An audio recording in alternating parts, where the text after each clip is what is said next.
अस्सलाम वालेकुम dear students. उम्मीद है आप सब लोग ठीक ठाक होंगे और अपने पेपर्स की बहुत अच्छी तैयारी कर रहे होंगे। आज हम कैश बुक का एक दूसरा क्वेश्चन आपके सामने लेकर आए हैं, तो चलिए आइए इस क्वेश्चन को सॉल्व करते हैं। आज जो क्वेश्चन हम सॉल्व करेंगे ये 2003 के प्राइवेट ग्रुप के क्वेश्चन नंबर 2 है। देखिए, सबसे पहले हम इस क्वेश्चन को रीड करते हैं और उसके बाद फिर इसको सॉल्व करेंगे हम।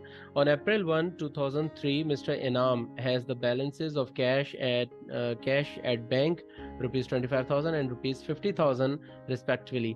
अच्छा, उनके पास कैश एंड बैंक में जो उनके पास बैलेंसेस हैं वो 25,000 और 50,000 रिस्पेक्टिवली हैं। रिस्पेक्टिवली का मतलब है तरतीबवार, यानी जो नाम पहले आया उसका अमाउंट पहले आएगा, जो नाम बाद में आया उसका अमाउंट बाद में आएगा। पहले कैश के बारे में बात की गई है तो कैश का बैलेंस है 25,000। फिर बैंक के बारे में बात की गई तो बैंक का बैलेंस है 50,000। ही completed the following transactions during the month. उसने पूरे महीने के दौरान दर्ज झेल ट्रांजेक्शंस कंप्लीट किए। ट्रांजेक्शंस क्या क्या हैं? Purchased furniture for cash ₹7,000।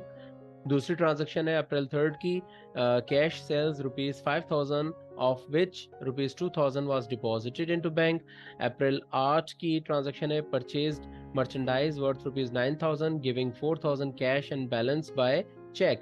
हमने 9,000 का मर्चेंडाइज परचेज किया है जिसमें से हमने 4,000 रुपये कैश दिया है और बैलेंस यानी 5,000 रुपये हमने थ्रू चेक पेमेंट की है।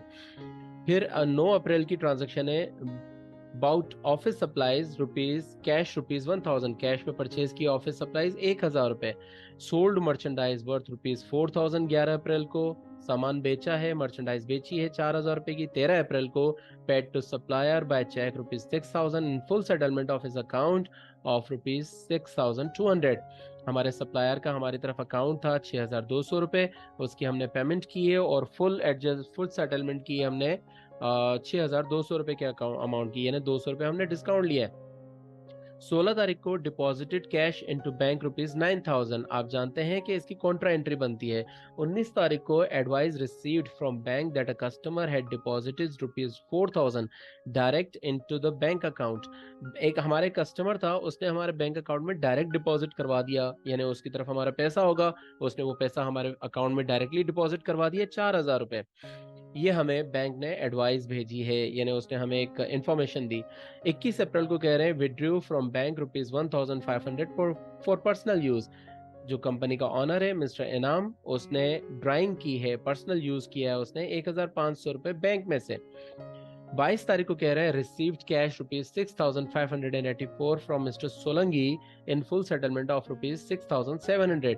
मिस्टर सोलंगी की तरफ हमारा अकाउंट था, हमारे पैसे थे 6,700 रुपए, उन्होंने हमें 6,585 रुपए दिए और फुल सेटलमेंट कर लिया, यानी अपना अकाउंट टोटली क्लोज कर दिया अपना अकाउंट। 23 अप्रैल को हमने सैलरीज पे किए। अरे वाह, ये कंपनी तो बहुत अच्छी है, 23 तारीख को अपने एम्प्लॉयज को सैलरीज पे कर देते हैं। वाह भाई वाह, 8,000 की सैलरीज पे कर दी हैं कैश में। और 26 अप्रैल को paid rent for the month by cheque ₹4,000, यानी हमने रेंट एक्सपेंस किया है 4,000 रुपए का थ्रू चेक। रिक्वायर्ड में देखिए हमें क्या कह रहे हैं, record the above transactions in 3-column cash book, balance the cash book on April 30 2003, set up sales discount account number 4003 and purchase discount account number 5003 in T form and post discounts amount respective accounts into the respective accounts. So देखिए, हमें हमेशा इसी तरह के 3 requirements आती हैं और question को भी आपने देख लिया, जैसे हमने पिछला क्वेश्चन किया था सेम उसी तरह से ये भी क्वेश्चन है। सबसे ऊपर हम बिजनेस का नाम लिखते हैं। अगर बिजनेस का नाम नहीं होता तो बिजनेस के ऑनर का नाम लिख दिया जाता है, मिस्टर इनाम, यहाँ पर बिजनेस का ऑनर का नाम है। और उसके बाद 3 कॉलम कैश बुक हमने लिख दिया। देन हम लिखेंगे डेट, ये ट्रांजेक्शन्स हो रही हैं for the month of April.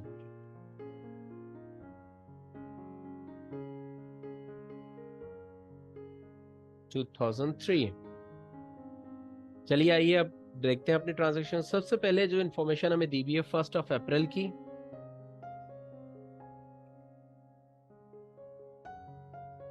इसमें हमें ओपनिंग बैलेंसेस बताए गए हैं।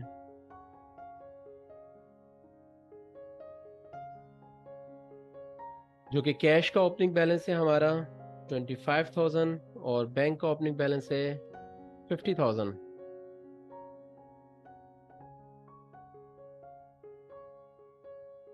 दूसरे नंबर पर हमें ट्रांजैक्शन दे रहे हैं अप्रैल 2 की, परचेज्ड फर्नीचर फॉर कैश ₹7,000। जब परचेज कर रहे हैं तो इसका मतलब हम पेमेंट कर रहे होंगे। जब सामान खरीद रहे हैं तो हमें पेमेंट करनी पड़ेगी। कैश हमारे पास से जाएगा, कैश जाएगा तो हम पेमेंट साइड पर रिकॉर्ड करेंगे अप्रैल 2। और क्या परचेज करने, फर्नीचर। देखिए पिछली क्लास में मैंने आपको बताया था कि सिर्फ और सिर्फ जब कैश मर्चेंडाइज परचेज करेंगे तो उसको हम मर्चेंडाइज या परचेजेस के नाम से लिखेंगे। इसके अलावा हम कोई भी चीज परचेज करेंगे उसका हेड ऑफ अकाउंट डिफरेंट बनेगा। यहाँ पर हम फर्नीचर परचेज कर रहे हैं तो इसका हेड ऑफ अकाउंट फर्नीचर ही बनेगा। कैश में हमने परचेज किया है तो 7,000 हमारे कैश में से जाएंगे।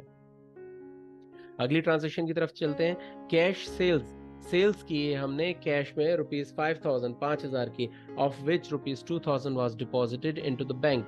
सबसे पहले तो ये देखें कि हमने सेल्स की है, सेल्स की तो हमारे पास पैसा आएगा, पैसा आ रहा है, कैश आ रहा है 5,000। और क्यों आ रहा है, क्योंकि हमने सेल्स की है। इसकी डेट है अप्रैल 3। ओके अब सेकंड पार्ट में हमें कह रहे हैं of which ₹2,000 was deposited into the bank. इस 5,000 में से हमने क्या किया, 2,000 रुपये उठा के बैंक में जमा करा दिए। तो हम अब उस पेमेंट की एंट्री करेंगे। यानी पहले हमारे पास कैश आ गया, अब उस कैश में से हमने पेमेंट कर दी 2,000 की। पेमेंट किसको की, हमने बैंक को की है, यानी हमने अपने बैंक अकाउंट में पैसे जमा करा दिए।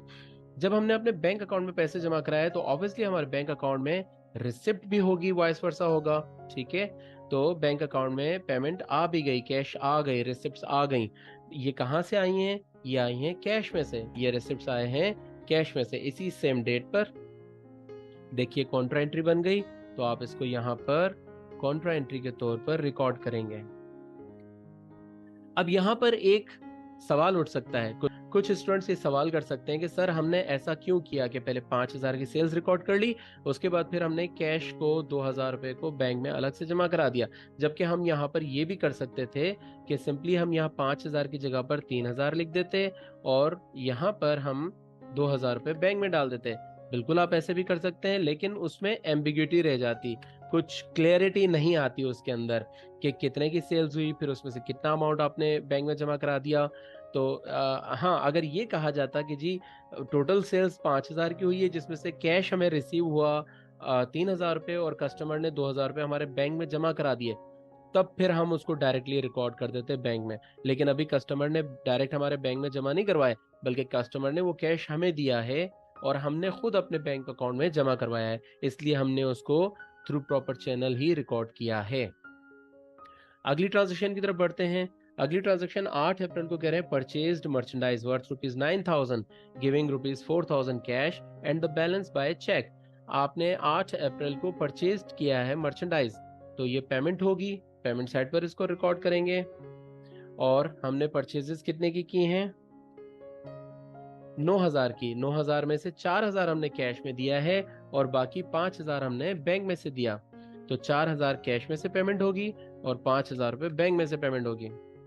अब अगर कुछ बच्चों के जहन में ये सवाल आएगा कि सर ऐसा यहाँ पर क्यों किया, आपने इस ट्रांजैक्शन को उसी तरह से क्यों नहीं लिया जैसे हमने यहाँ पर सेल्स की ट्रांजैक्शन को किया था, कि पहले पूरी अमाउंट हमने सेल्स के तौर पर कैश में रिकॉर्ड कर दी और उसके बाद फिर उस सेल्स में से, उस अमाउंट में से 2,000 रुपये हमने निकाल के बैंक में जमा करा दिए।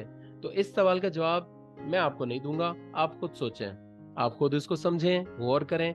अगर आपको ना आए समझ में तो फिर आप हमें कमेंट्स करें, इनबॉक्स में जाकर कमेंट्स करें या हमें ईमेल करें, या हमारा व्हाट्सएप नंबर आपके पास मौजूद है, आप उस पर व्हाट्सएप करके भी हमसे मालूम कर सकते हैं। लेकिन पहले आप खुद सोचें, अगर फिर भी आपको समझ में ना आए तो फिर हम आपको समझा देंगे। ओके जी। उसके बाद नेक्स्ट ट्रांजैक्शन है 9th ऑफ अप्रैल की, bought office supplies. Office supplies buy की हैं, परचेज की हैं, खरीदी हैं कैश में 1,000 रुपए की। तो यहाँ पर भी हमारे पास पेमेंट हो रही है। हम अप्रैल की 9 तारीख को पेमेंट कर रहे हैं ऑफिस सप्लाईज के लिए, और ये ऑफिस सप्लाईज हमने परचेज की हैं कैश में से 1,000 रुपए की।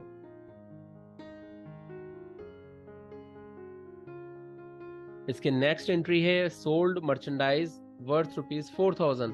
सामान बेचा है 4,000 रुपए का। अब देखिए यहाँ पर हमें कुछ भी मेंशन नहीं है कि ये सामान जो आपने बेचा है ये आपने कैश में बेचा है या बैंक में बेचा है या उधार पे बेचा है। जब इससे कुछ मेंशन ना हो तो उसको हम कैश सेल्स कंसिडर करते हैं, तो हम इसको कैश सेल्स के तौर पर रिकॉर्ड करेंगे। ओके, चूंकि हमने सेल्स की है तो हमारे पास पेमेंट आएगी, तो इसलिए हम रिसिप्ट साइड पर इसको रिकॉर्ड करेंगे।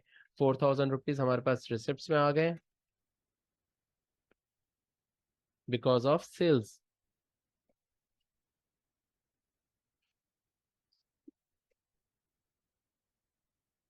इसके बाद अप्रैल 13 तारीख की एंट्री है, paid to supplier by cheque ₹6,000 in full settlement of his account of ₹6,200। Paid to supplier, supplier को पे किया है, तो ये पेमेंट साइड पर एंट्री रिकॉर्ड होगी अप्रैल की 13th को। और हमने इसको बाय चेक पेमेंट की है 6,000 रुपये, तो इसका मतलब बैंक में से हमारे पास से 6,000 रुपये चले जाएंगे, पेमेंट हो जाएगी।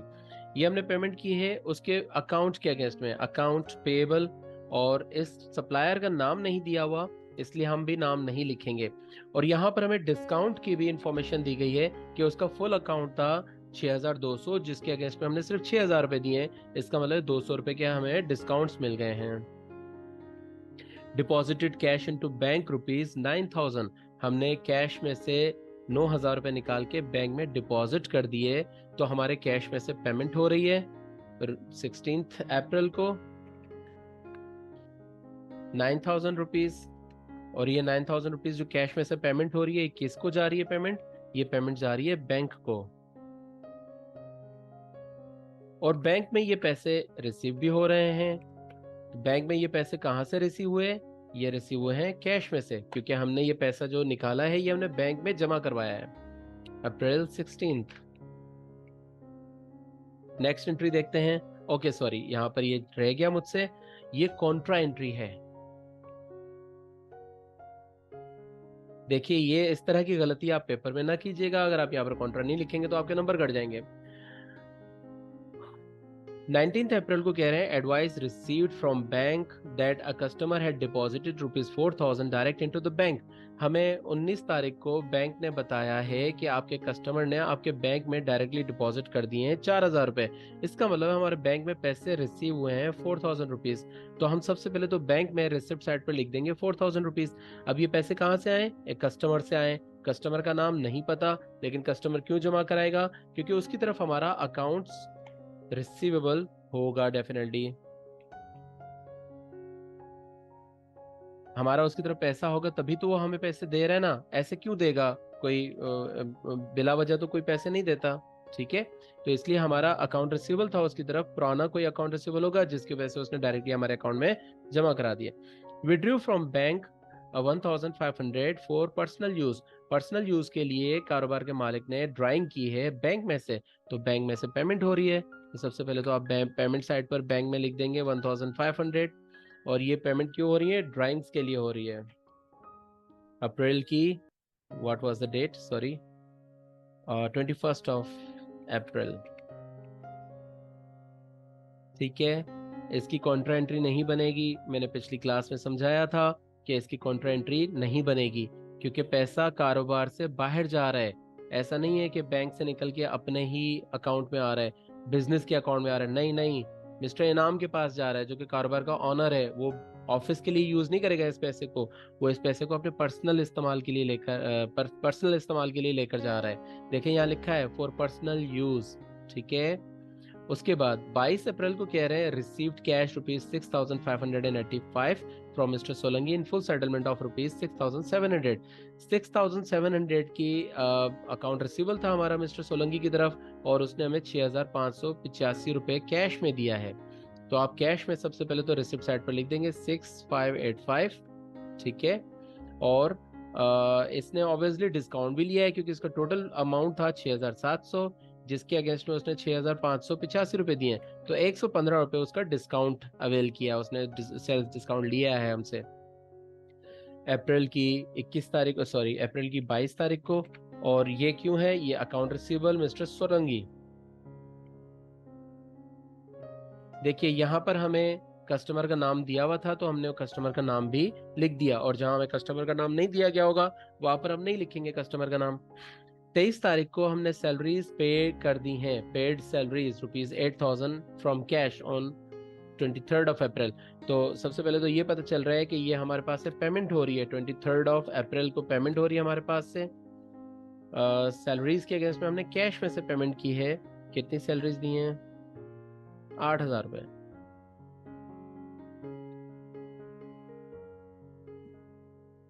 सैलरी एक्सपेंसेस,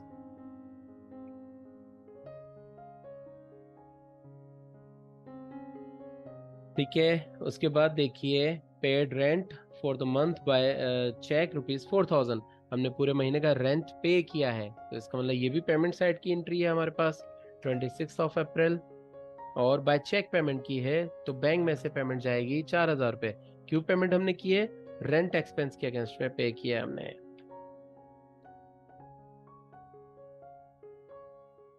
ठीक है, सारी ट्रांजैक्शंस रिकॉर्ड हो गई। आपको ड्रिल पता है, जब ट्रांजैक्शंस रिकॉर्ड हो जाती हैं, कंप्लीट हो जाती हैं, तो फिर हम दोनों साइड्स को टोटल करते हैं। यहाँ पर चूंकि मैं एक्सेल के ऊपर ये काम कर रहा हूँ, तो इसलिए यहाँ पर मेरे लिए आसानी ये है कि मैंने यहाँ फार्मूला लगा दिए हैं, टोटल मेरे पास ऑटोमेटिक आ रहा है। आपने ये टोटल अपने कैलकुलेटर से मैनुअली करना होगा। ठीक, उसके बाद फिर हम एंडिंग बैलेंसेस निकालते हैं। हम देखते हैं जिस तरफ बैलेंस ज्यादा है और जिस दूसरी तरफ जहां कम है, तो उसमें कितना डिफरेंस आ रहा है, वो डिफरेंस अमाउंट हम वहां लिख देते हैं। जैसे यहाँ पर रिसिप्ट साइड पर कैश के कॉलम में हमारे पास आ रहा है बैलेंस 40,585, जबकि पेमेंट साइड पर कैश के कॉलम में 31,000 आ रहा है। इसका मतलब है कि हमें पूरे ड्यूरेशन, पूरे मंथ के दौरान 40,585 रुपए मिले हैं और 31,000 रुपए की हमने पेमेंट्स कर दी हैं। तो अब हमारे पास कैश बाकी रह गया है 9,585। यही 9,585 हमारे पास अगले महीने की पहली तारीख को, यानी मई की 1 को ओपनिंग बैलेंस के तौर पर आ जाएगा। इसी तरह से हम बैंक के अकाउंट को भी देखें, बैंक के कॉलम को भी देखेंगे। बैंक में हम देख रहे हैं कि हमारे पास रिसिप्ट साइड पर आ रहा है अमाउंट 65,000, जबकि पेमेंट साइड पर अमाउंट आ रहा है 16,500। तो 65,000 रुपये हमें रिसीव हुआ है और 16,500 की हमने पेमेंट्स की हैं। तो रिमेनिंग 48,500 अभी भी हमारे बैंक अकाउंट में मौजूद हैं। इसको भी हम ओपनिंग बैलेंस के तौर पर अगले महीने की पहली तारीख पे लिख देंगे। So this is it. हमारे टोटलिंग हो गई, बैलेंसिंग हो गई, और अब हम बनाएंगे इसके टी अकाउंट्स। अच्छा, यहाँ पर टी अकाउंट्स में एक काम इन्होंने नया दिया है, एक नई चीज दे दी है। इन्होंने कहा setup sales tax, sales discount account number 4003। Sales discount का हमने नंबर देना है 4003 और परचेज डिस्काउंट का नंबर देना है 5003। ठीक है, तो बाकी सब चीजें उसी तरह से होंगी। परचेज डिस्काउंट जब जहां पर आप लिखेंगे, इसके साथ आप ब्रैकेट में लिख देंगे 5003, और जहां पर आप सेल्स डिस्काउंट का अकाउंट बनाएंगे, तो सेल्स डिस्काउंट के अकाउंट के साथ आप ब्रैकेट में लिख देंगे उसका नंबर जो आपको क्वेश्चन पेपर में दिया गया है 4003। सॉरी, अमाउंट्स इस क्वेश्चन की नहीं है। परचेज डिस्काउंट की अमाउंट है हमारे पास 200, जबकि सेल्स डिस्काउंट की अमाउंट है हमारे पास 115 रुपए। ये मैं आपको पहले बता चुका हूँ, सेल्स डिस्काउंट हमारा एक्सपेंस होता है, इसलिए हम उसको डेबिट साइड पर रिकॉर्ड करते हैं। और परचेज डिस्काउंट हमारा रेवेन्यू होता है, लायबिलिटी, और सॉरी, हमारे पास रेवेन्यू होता है, इनकम के नेचर में आता है, इसलिए हम उसको क्रेडिट साइड पर रिकॉर्ड करते हैं। This is it. आपका एक और क्वेश्चन कंप्लीट हुआ। उम्मीद है आपको ये क्वेश्चन बहुत अच्छे से समझ में आया होगा। इस क्वेश्चन में कोई बहुत मुश्किल ट्रांजैक्शंस नहीं होती, इसी तरह की सारी ट्रांजैक्शंस होती हैं। नेक्स्ट क्लास में हम मजीद क्वेश्चन सॉल्व करेंगे, और इंशाल्लाह एक दो क्लासेस के बाद आपको इस क्वेश्चन का 100% कॉन्सेप्ट क्लियर हो जाएगा और आप इस काबिल हो सकेंगे कि ये पूरा क्वेश्चन खुद से आप सॉल्व कर सकें। तो उम्मीद है आप हमारी वीडियोस को देख रहे हैं, लाइक कर रहे हैं, अपने दोस्तों से शेयर कर रहे हैं। अपना ख्याल रखें, बहुत सारा ख्याल रखें अपने दोस्तों, अजीज़ और रिश्तेदारों का। और आपसे मिलते हैं इंशाल्लाह एक अगली क्लास में। अल्लाह हाफिज़।